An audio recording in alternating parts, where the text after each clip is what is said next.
Her activities were becoming stranger, more bizarre. I watched her, feeling very close to panic as she repetitively sorted through puzzle pieces, then held them up 2 by 2, always at right angles to each other, and stared at them. "Oh, please, baby, please don't do that. Why are you doing that?" Anne-Marie's increasingly autistic behavior filled Catherine and her husband Mark with a sense of doom, as if they were watching their daughter being devoured by a monster in front of their eyes. "We were racing against the days," Catherine wrote, racing to find some way of halting her inexorable progression backwards. Grieving for the little girl she felt she was losing, Catherine fell to her knees and prayed. "Please make the diagnosis be wrong. Please make her not be autistic," she cried.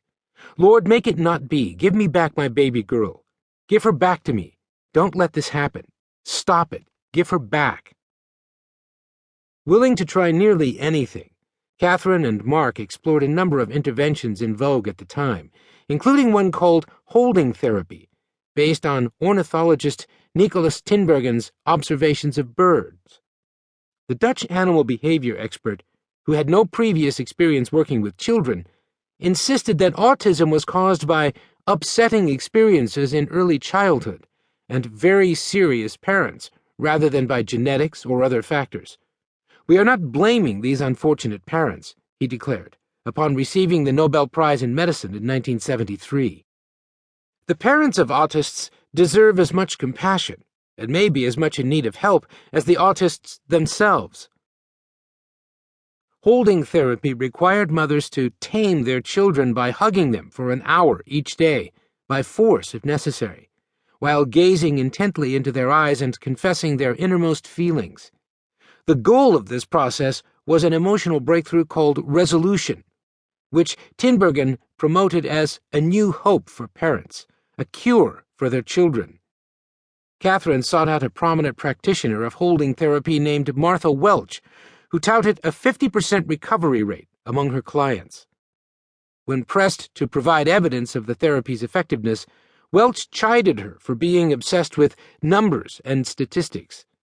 In one of her training videos, a mother lies on top of her autistic daughter in bed, telling her how angry she is because her daughter doesn't listen. "How does that make you feel?" the mother says. "I can't breathe," her daughter groans. "Well, I don't care about that right now," the mother snaps back. "You're not going to get up until we resolve this." Seeking insight from an expert who blamed you for inadvertently causing your child's autism was a common double bind for parents. But a key element of the appeal of holding therapy for Catherine was the fact that Welch seemed to empathize with her anguish. By contrast, ABA was strictly empirical. The child was rewarded with M&Ms, sips of apple juice, and phrases like "good job" for doing things like making eye contact and sitting at a table, and punished with a loud "no" for hand-flapping and stimming. Against Welch's advice, the Maurices also engaged the services of a young ABA therapist named Bridget Taylor, who proffered no psychological theories of autism and declined to make any promises of miraculous recovery. "I've never seen it," she bluntly told Catherine, despite the fact that Lovaas himself claimed that nearly half of the children enrolled in his most immersive program had achieved normal functioning.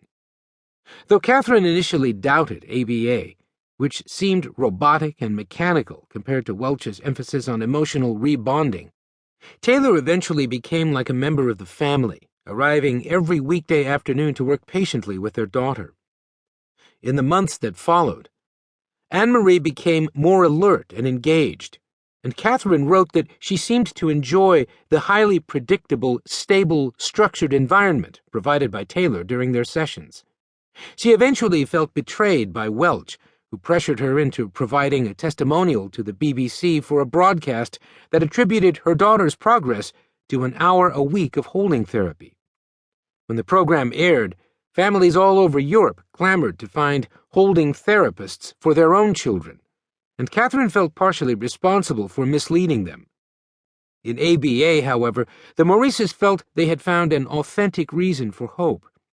They threw themselves into the role of being Anne-Marie's co-therapists with the fervor of religious converts.